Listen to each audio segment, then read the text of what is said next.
Dear all, విధి రాత గొప్పదా సంకల్పం గొప్పదా అనే సందేహం మనందరికీ ఏదో ఒక సమయంలో కలుగుతుంది. ఏమి ఇవ్వబడిందో, వాట్ ఈస్ గివెన్ అనేదే విధి. దానితో ఏమి చేస్తామో, what we do with it, దానినే సంకల్పం అంటాము. విధి ఫేట్ మరియు సంకల్పం డిటర్మినేషన్, ఈ రెండూ మన జీవితంలో పరస్పరం ప్రభావం చూపుతాయి. విధి అనేది మన నియంత్రణలో లేని ప్రకృతి విపత్తులు, జనన మరణాల వంటి సంఘటనలను సూచిస్తుంది. సంకల్ప శక్తి అంటే లక్ష్యాలను సాధించడానికి మనిషి కొనసాగించే దృఢ ప్రయత్నం మరియు ఇష్టశక్తి. సంకల్ప శక్తి డిటర్మినేషన్ ద్వారా విధి రాతను అధిగమించటం సాధ్యమేనా అనే ప్రశ్నకు సమాధానం అవును, కానీ పరిమితుల్లో అని చెప్పవచ్చు. ఇది జీవితంలోని సందర్భాలు, సామర్థ్యాలు మరియు సామాజిక ప్రకృతి నియమాలపై ఆధారపడి ఉంటుంది. ప్రకృతి నియమాలైన జననం, మరణం, వయస్సు, జన్యుపరమైన పరిమితులు వంటి సార్వత్రిక సత్యాలను ఇష్టశక్తితో మార్చలేము. విధి సృష్టించిన పరిస్థితులను తెలివిగా అర్థం చేసుకోవడం ఎంతో అవసరం. విధి మనకు జన్మ, పుట్టిన కుటుంబం, దేశం వంటి ప్రాథమిక పరిస్థితుల రూపంలో మనకు ఒక ఫ్రేమ్ను ఇస్తుంది. వీటి నుండి తప్పించుకోవడం కష్టం, కానీ వాటిని ఒక బేస్గా ఉపయోగించుకుని సంకల్పం ద్వారా ముందుకు సాగవచ్చు. అత్యుత్తమమైన దాన్ని సృష్టించవచ్చు. ఉదాహరణకు, ఒక పేద కుటుంబంలో పుట్టిన వ్యక్తి ఐఏఎస్ అధికారి అవ్వడం. వాస్తవానికి మన విధి రాతకు మనమే రచయితలం. ఆధ్యాత్మిక కోణంలో దీనినే కర్మ సిద్ధాంతం, కర్మ రిటర్న్స్ అని అంటారు. As you so, so shawl you reap.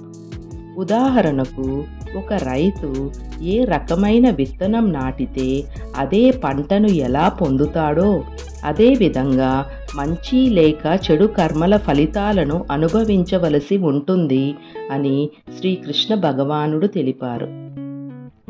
ఉల్లంఘించలేని కర్మ శాసనం ప్రకారం ప్రతి ఒక్కరూ వారి కర్మలకు తగిన యోగ్యమైన ఖచ్చితమైన పరిమాణంలో ఎక్కువ లేక తక్కువ కాకుండా ప్రతిఫలాన్ని పొందుతారు. ఏ ఒక్క పుణ్య కర్మ లేక పాప కర్మ కూడా ఎంత స్వల్పమైనదైనప్పటికీ, ఎంత రహస్యంగా చేసినప్పటికీ అది ఏమాత్రమూ హెచ్చు తగ్గులు లేని సరితూగు పరిమాణంలో ఫలాన్ని పొందకుండా తప్పించుకోవడం సాధ్యం కాదు. శ్రీ రమణ మహర్షి బోధన ప్రకారం ఏది జరిగితే అది విధి ద్వారా నిర్ణయించబడినదే. జరగాల్సింది ఏమైనా జరగక తప్పదు. మనం దాన్ని ఆపలేము. అలాగే జరగనిది మనం ఎంత ప్రయత్నించినా జరగదు. విధిని రెండు రకాలుగా గుర్తించాలి. సాధ్యాసాధ్యాలుగా విభజించుకోవాలి.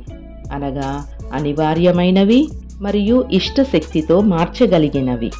మన కర్తవ్యాన్ని సంకల్పంతో చేయాలి, కానీ ఫలితాన్ని విధి మీద వదిలేయాలి అనేది భగవద్గీత సందేశం. ఇష్టశక్తితో విధి రాతని పూర్తిగా తొలగించలేము, కానీ దాన్ని మన జీవన ప్రణాళికకు అనుగుణంగా మలచుకోవచ్చు. దృఢ సంకల్పం అనేది విధిని ఓడించే కత్తి కాదు, కానీ అంధకారంలో మార్గాన్ని వెలిగించే దీపం. ఉదాహరణకు, వృద్ధాప్యాన్ని నిరోధించలేము, కానీ ఆరోగ్యంతో జీవించడానికి ప్రయత్నించవచ్చు. దృఢ సంకల్పం ద్వారా విధిని అధిగమించడాన్ని వివరించే ఉపమానాలు జంతువులు మరియు మానవులకు సంబంధించినవి ఎన్నో ఉన్నాయి. గొరిల్లా సహజంగా శాంతియుత జీవి, కానీ ప్రకృతి ప్రతికూలతలను ఎదుర్కొనే సామర్థ్యాన్ని కూడా కలిగి ఉంటుంది. జన్మతో వచ్చిన విధిని ప్రవర్తనతో మార్చవచ్చు అని ఇది సూచిస్తుంది.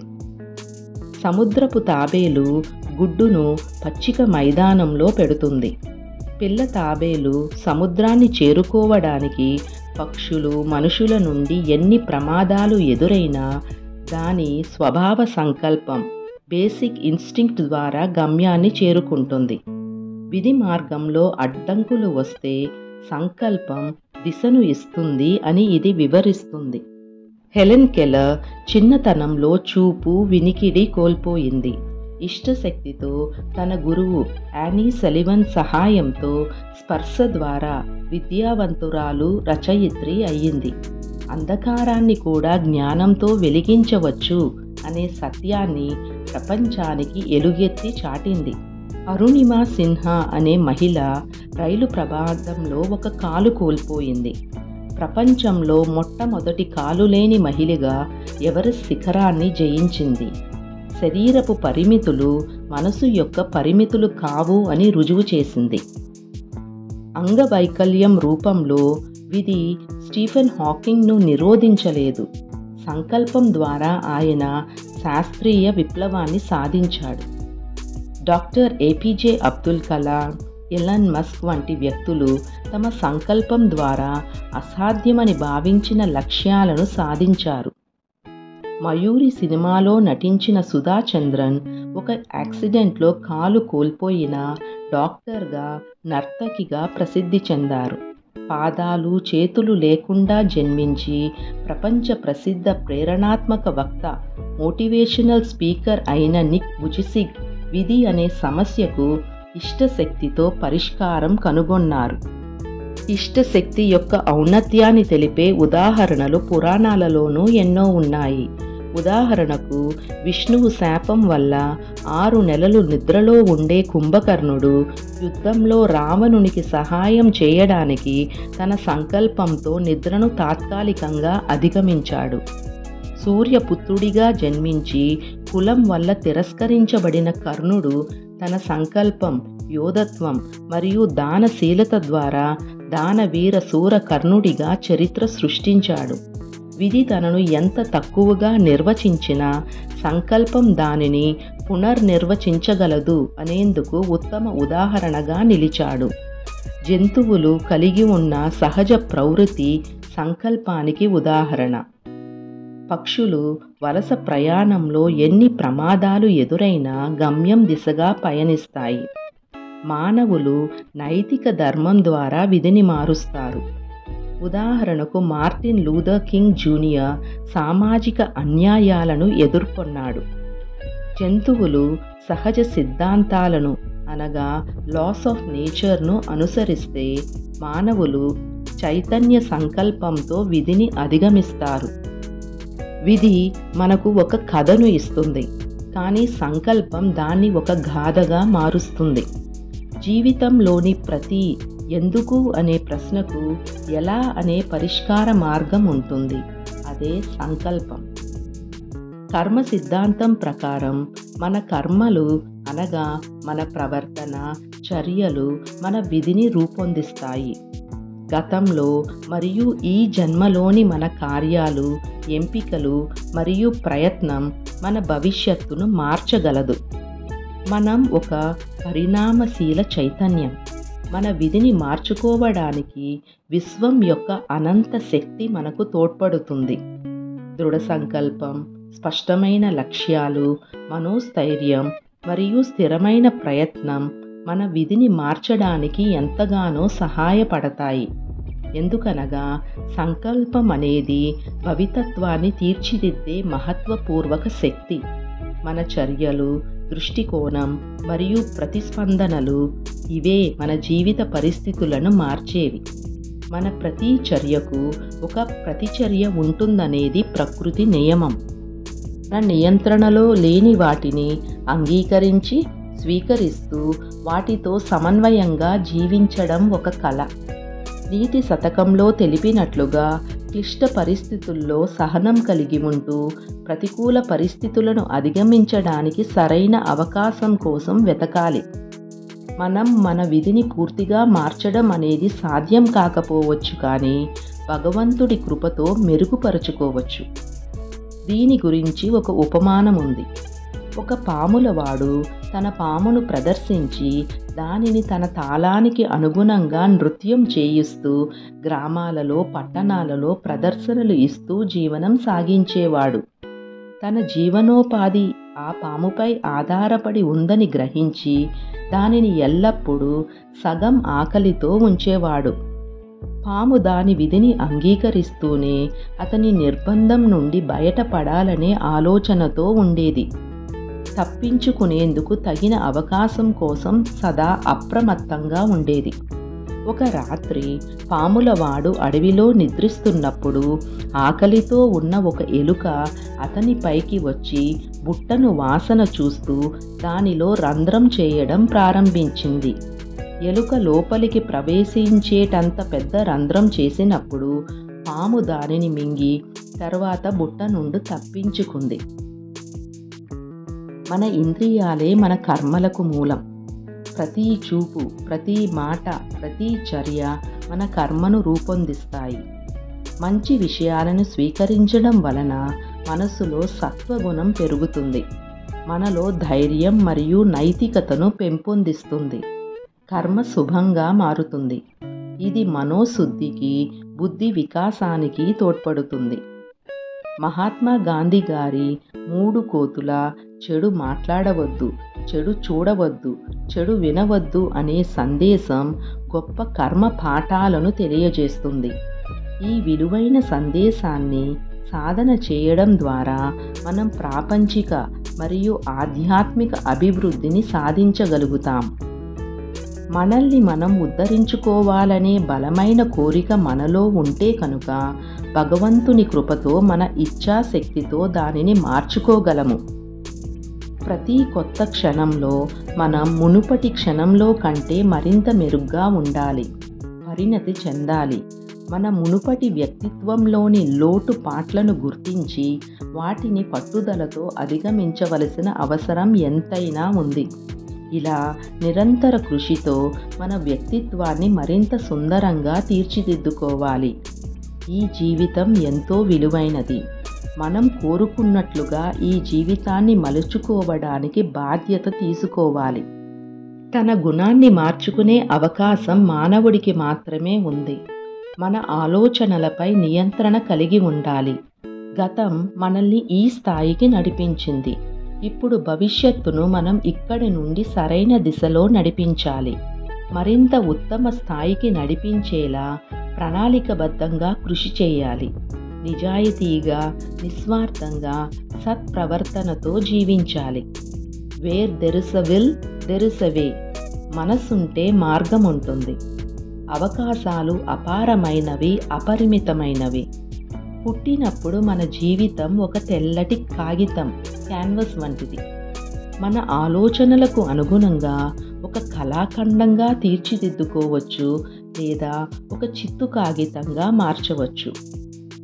I am an artist at living, my work of art is my life అని తమ జీవితాల ద్వారా ఎందరో మానవాళికి స్ఫూర్తిదాయకంగా నిలిచారు.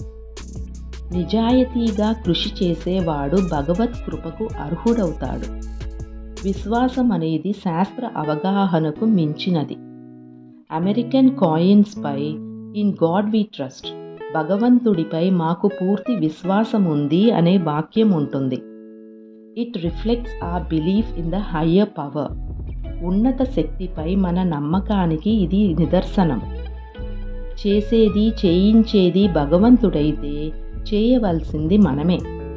నన్ను ఉన్నతంగా నడిపించు, నన్ను ఉన్నత స్థితికి నడిపించు అని విశ్వశక్తిని కోరుకోవాలి. We are what we think we are. మనం కర్మయోగులుగా ఉండాలి. ఎప్పుడైతే నేను కర్తను కాదు, భోక్తను కాను, కేవలం నిమిత్త మాత్రుణ్ణి, ఒక్క ఉపకరణం, పనిముట్టు మాత్రమే, నా ద్వారా ఈ కార్యం జరుగుతుంది, హరియే కర్త అనుకుంటే మనకు కర్మఫలం అంటదు.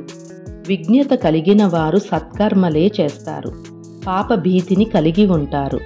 ఆప్టిమిజం, పాజిటివ్ థింకింగ్, ప్రగతిశీల భావజాలంతో, క్లారిటీ మరియు ప్యూరిటీతో జీవన యాత్రను సాగిస్తారు. తమ అంతరంగిక శత్రువులపై విజయం సాధిస్తారు. జీవితంలో ఎంపిక చేసుకోవడానికి మన ముందు ఎన్నో మార్గాలుంటాయి. వివేకవంతులు సరైన మార్గాన్ని ఎన్నుకుంటారు. ప్రయత్నశీలుడే దేనినైనా సాధించగలడు. మీతో ఒక కథ షేర్ చేసుకుంటాను. ఒకసారి జీవనోపాధి కోసం మరొక పట్టణానికి వెళ్తున్న ఒక వ్యక్తి అడవి గుండా వెళ్ళవలసి వచ్చింది. అతడు అడవిలో దారి తప్పిపోయాడు. నిస్సహాయంగా తిరుగుతూ ఒక పాత మర్రి చెట్టు నీడకు చేరుకున్నాడు. చెట్టు కింద ఒక నక్క కూర్చుని ఉండటం చూశాడు. మొదట భయపడ్డాడు, కానీ తరువాత అది కుంటిది, ముసలిది, వేటాడలేదని గమనించాడు. చెట్టుపై కూర్చున్న పక్షులు అప్పుడప్పుడు మాంసం ముక్కలు పడేస్తున్నాయి. నక్క వాటిని తింటూ బతికేస్తుందని గమనించాడు.